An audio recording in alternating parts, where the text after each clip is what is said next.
നമ്മുടെ കുട്ടികൾ ഏതൊരു വിഷയത്തിനും നല്ല മാർക്കോടെ മുന്നിലേക്ക് എത്തണമെങ്കിൽ ആ വിഷയത്തിനായി അവർ ഉപയോഗിക്കുന്ന ഭാഷ എഴുതാനും വായിക്കാനും അറിയണം. ഒരിക്കലും എഴുതാനും വായിക്കാനും അറിയാത്ത കുഞ്ഞുങ്ങളെ പാഠഭാഗങ്ങൾ പഠിക്കാൻ നിർബന്ധിക്കരുത്. പകരം അവർക്ക് ആ വിഷയത്തിനായി ഉപയോഗിക്കുന്ന ഭാഷയുടെ എഴുത്ത്, വായന എന്നിവ നന്നായി പഠിപ്പിച്ചതിന് ശേഷം പാഠഭാഗത്തിലൂടെ കടത്തിവിടുകയാണെങ്കിൽ കുട്ടികൾക്ക് എളുപ്പമായി തീരും. മലയാളത്തിൻ്റെ കാര്യത്തിൽ ചിഹ്നങ്ങൾ മനസ്സിലാക്കിയാൽ മാത്രമേ അവർക്ക് നല്ല രീതിയിൽ മലയാളം വായിക്കാനും എഴുതാനും പറ്റുകയുള്ളൂ.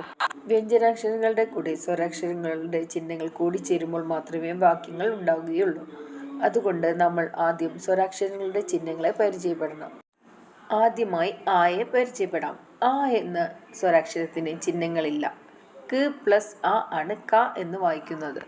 ഓരോ വ്യഞ്ജനാക്ഷരങ്ങളുടെ കൂടെയും ആ എന്ന സ്വരാക്ഷരം ഒളിഞ്ഞു കിടക്കുന്നുണ്ട്. ന, മ, റ, വ, സ എന്നിവയിലൊക്കെ നമ്മൾ ആ എന്ന സൗണ്ട് കേൾക്കുന്നുണ്ട്. ആ എന്ന സ്വരാക്ഷരത്തിന് ചിഹ്നങ്ങൾ ഇല്ലാത്തത് കൊണ്ട് തന്നെ നാം ഇവയ്ക്കൊന്നും ചിഹ്നങ്ങൾ ഉപയോഗിക്കുന്നില്ല. ഇനി ആ, ക പ്ലസ് ആ ആണ് ക എന്ന് നാം വായിക്കുന്നത്.